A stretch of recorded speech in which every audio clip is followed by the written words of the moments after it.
Ryan, Offernau, Idaho, also a really good buddy of ours, San Diego at one point, and then UK. And I went to the dark side. Went to the dark side.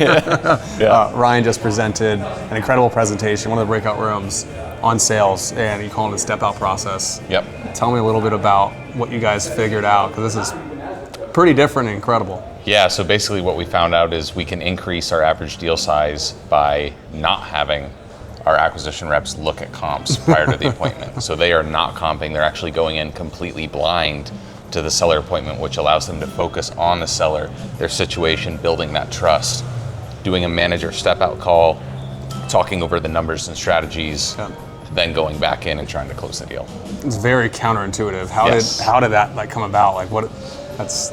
So honestly, in 2022, when the market corrected, we took it on the chin, and it was tough because at that time we were primarily cash only. So we had to do creative in terms. We did some novations. We started doing installment contracts, like these 1Z, 2Z things that are difficult to scale. And so we kind of started it out of necessity of the exit strategies. Right. But then it became, oh wow, we're actually doing much more per deal because we're not allowing that assumption in the rep's head to get in the way of building the relationship, because we've all been there, right? We've had the lead come in, we've seen what the asking price is, or hey, don't show up if you can't do a penny less than this number, right?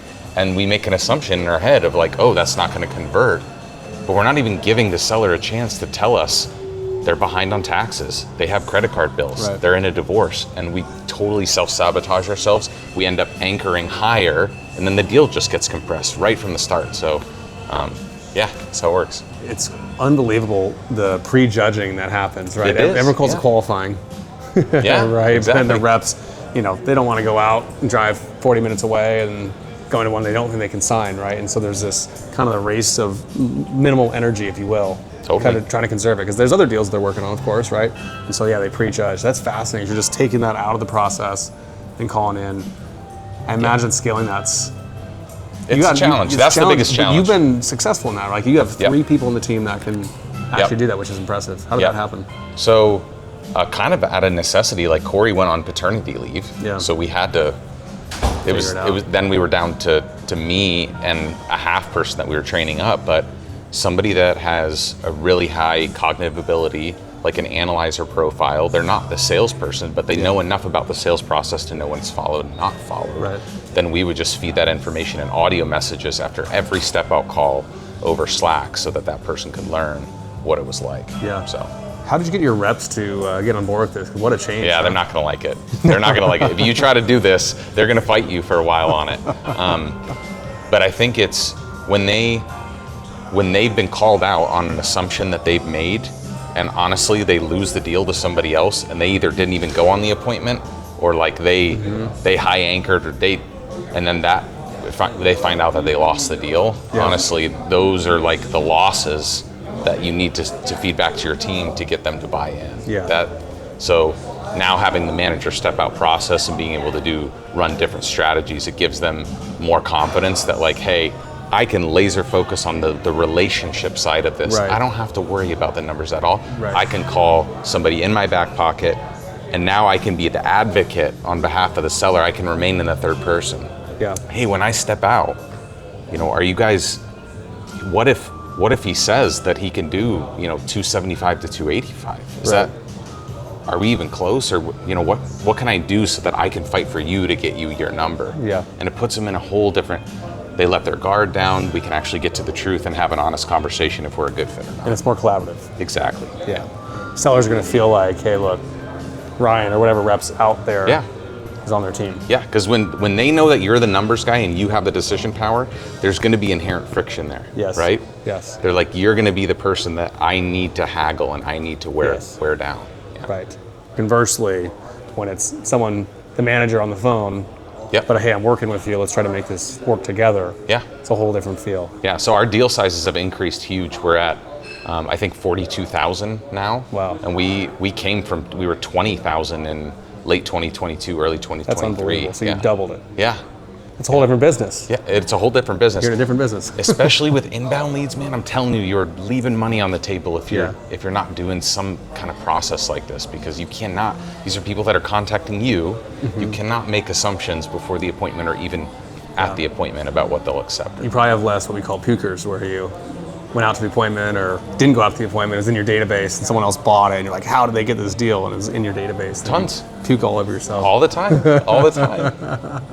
That's great. Yeah. How are you training right now your sales reps and or your asset manager or your ops manager that's running these? Like, what's working well for you? How are you training these guys?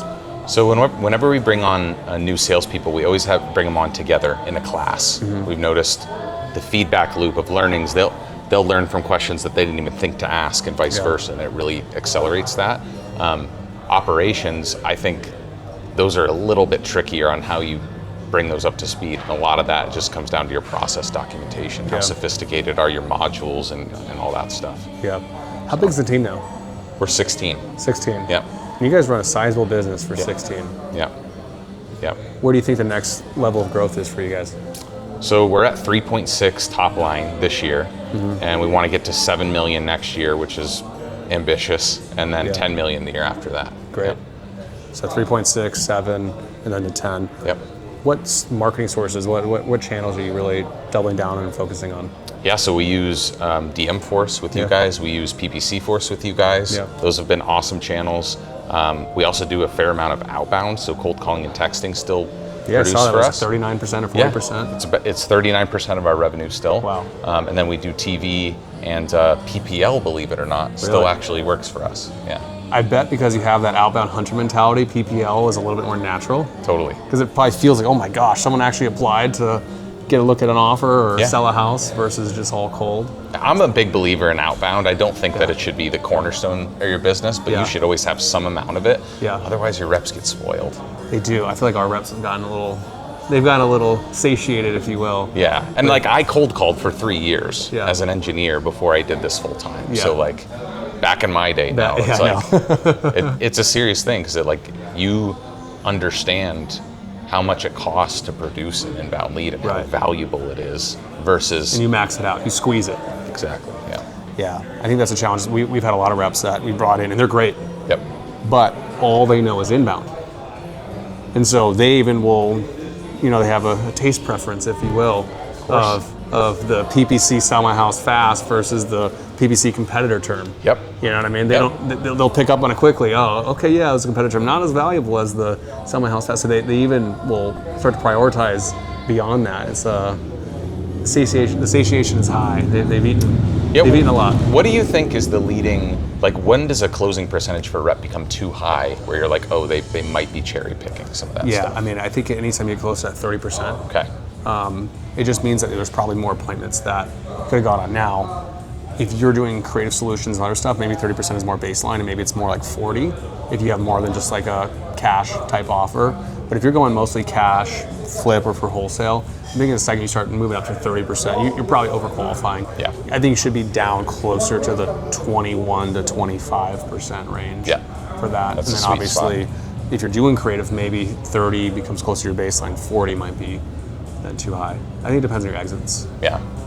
Oh, it makes total sense. I mean, as a company that was built on outbound and now slowly we're ramping up our inbound budget, we're seeing the benefits of all the channels working together with the brand. It's like TV on its own didn't work that great, PPC on its own didn't work that great, mail on its own, but then the whole three together, a rising tide lifts all boats. And then you get those calls coming in, like, I've seen you guys everywhere. Somewhere, yeah. We had I think it was the last presentation I was talking about, when a guy came in, it was on a PPC lead, and on the call, he mentioned, yeah, you guys sent me a piece of mail, and then he's like, well, I wasn't going to call you, but then I kept seeing you on TV.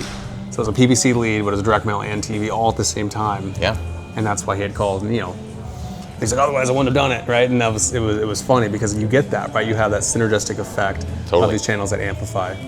Are you exploring any other channels? Are you looking into anything else in the future, or is it just really focused on driving these ones that are getting results for you? Yeah, billboard and radio are the ones we don't do yet. Yeah. we really don't do a ton of door knocking just because it's not really scalable. It's really not. No, it's tough. But I mean, there are companies that do it, right? All solar. A lot of solar companies are all heavy door knocking, but totally. No, have yeah. fun managing it, right? It's I know. Yeah. I know. But it's been working with you guys. It's been really, really just a huge benefit to somebody with your guys' brand, because we're a company that wants to get to where you guys are at. Yeah. So seeing the strategic decisions you guys make about your brand and the importance of using these channels together cohesively, and then also having a dialed-in sales team to be able to monetize all that spend. I mean, that's literally like what growth is all about, right? So, do you see yourself adding any markets or anything in the future, or is it going to stay just really focused on Boise and Idaho specifically? we do, but we're so far from that, man. I know you got a lot. So we added an AI tool, and it's not really an AI tool, but they call it that, into our Salesforce 6 months ago. I think I was telling you about this. Yeah. But we lost 538 deals in the last 6 months. Wow. I just did a town hall on this, so I know this, and it was just like the biggest gut punch ever. 538 deals just to people in our database. Eric, there's just over 14,000 qualified leads in our database from us marketing over the years. We have over 250 housing units just in Boise, not statewide. Right. And we lost 538 deals just in the last 6 months of the 14,000, not of everybody. Right? Like, I'm on all the other wholesalers' lists. Yeah. It's like less than 10% of the ones that wholesalers send out that are even in our database. So there's just that many more deals out there. Yeah. So for us, it's like, I want to go take on another market, but why? Like, we need to triple down. We're years from that. Yeah, smart. We realize the same thing too. Let's go an inch wide, mile deep, because there's so much there. And then if you start to max it out, then you also have these other strategies, or you have different product type, right? You can go after, let's go after 2 to 4 units, or let's go 5 plus, or let's start doing infill, right? Yep. And you can go to that next level.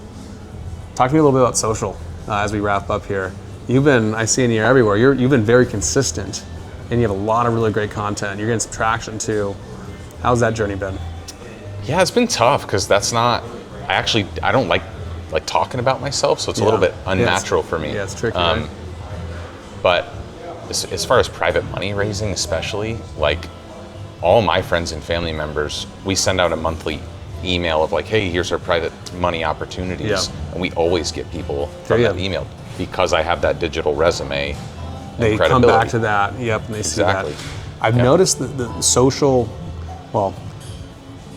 even the relatively small, like, I've only got a few thousand people that follow across the different channels. But what I've noticed is that the people that are following are very interest specific. So it's heavy real estate investors, right? Real estate agents, maybe people in my friend group and stuff like that, of course. Maybe some people I play poker with or surf with, what have you. So it's interest based. But just the real estate side, even if it's a relatively small following, it's so powerful because everyone's so interconnected to what you do. Yeah, well, I mean, that's like what Hormozy says, right? His followers is a vanity metric. It's a vanity, Yeah, it's all about engagement. So it's like, of those, who's actually more likely to buy your product or be interested in what you're doing or provide you a referral or help your business out in some kind of way. So it doesn't take much. That's the thing. I think people are like, they get down on themselves because like, oh, I only have, 1,000 followers or 500 followers. And it's like, but that's 5. If you were to go and speak in front of an audience of 500 people, you wouldn't. You'd feel like this is crazy. Exactly. Enormous. And that's what you're doing at all times. And it's free. And you can unload it anytime. Yes. Yeah. It's such a cool arbitrage opportunity and infinitely scalable. Undervalued attention is what I'd call it for sure. It's just completely undervalued. And I get it though. There's a lot of work that goes into it, right? Like you have to put a lot of effort into all the different videos and trying to be engaging and taking the time, finding the people, the resources. So I understand why a lot of people don't do it. Still tricky though. Yeah, I think it's tough too. Like it's hard for me even now to think about what is valuable for the viewer. Because I don't want to just be talking about myself in the business or whatever, but like if I was watching this or if somebody was watching this, what would I want them to leave knowing? Yeah. What would I want them to leave feeling empowered? What I want them to leave feeling like, hey, they should investigate this before they proceed? Like, what do I want? What do I want that to be? Yeah. That's a good lead up to our final question. Yeah. What do you want to leave our little clip here with? What's some either words of wisdom or something that you've learned or something that you maybe failed on recently that gave some good insights? So many. I mean, we got, like I said in the beginning, we got crushed in 2022 when the market changed. Yeah. And in my presentation, I talked a little bit about that pullback. But in Boise, went down 26% in 1 year in 2022. That's crazy. That's so more than probably anywhere in the country, right? Yeah. It had to be, right? One of them. Yeah. Yeah. I think Salt Lake City was really close Naples, to that. Florida, maybe too. With Florida. Yeah. Denver, not quite that bad, but no, I'm consistently reminded that you overestimate what you can accomplish in 1 year and underestimate what you can accomplish in 5. Yeah. Right? So it's like, when that happened, I realized if we could just get through it, we're going to gain so much market share, because what happened is all our other competitors quit. They quit, huh? I mean, like, our biggest competitor now is doing maybe 1 to 3 deals a month consistently. That's crazy. And we signed 23 contracts last month. Wow, so, like, congratulations. But it's all because you're just pushing through the shitty periods. And guess what? In a few years from now, the same thing could happen. We're going to have to do the same thing. So it's like really having that grit and determination, I think, is. And I know you guys have been through so many iterations of that as well, right? Yeah. Oh yeah, a lot of ups and downs. Yeah. And that staying power, though, is so valuable. It was said in our room that we were just in too. They're like, I think it was Chad was saying, the biggest determinants is like, how big is the competition in your market more than anything else. There's no one else in your market making offers. How well would you do? Exactly. Yeah, Chad runs the north, like Spokane, Coeur d'Alene area, so north part of Idaho, and we do the whole south. So, and like, it's so funny. We have huge operations, and we almost never run into each other at all. So which is nice. Yeah, it's nice to have those other large operators in these different areas you can learn from and not have to tango too much. Totally. Cool, man. I appreciate taking the time. Yeah. Thanks. It was fun. Yeah, it's good.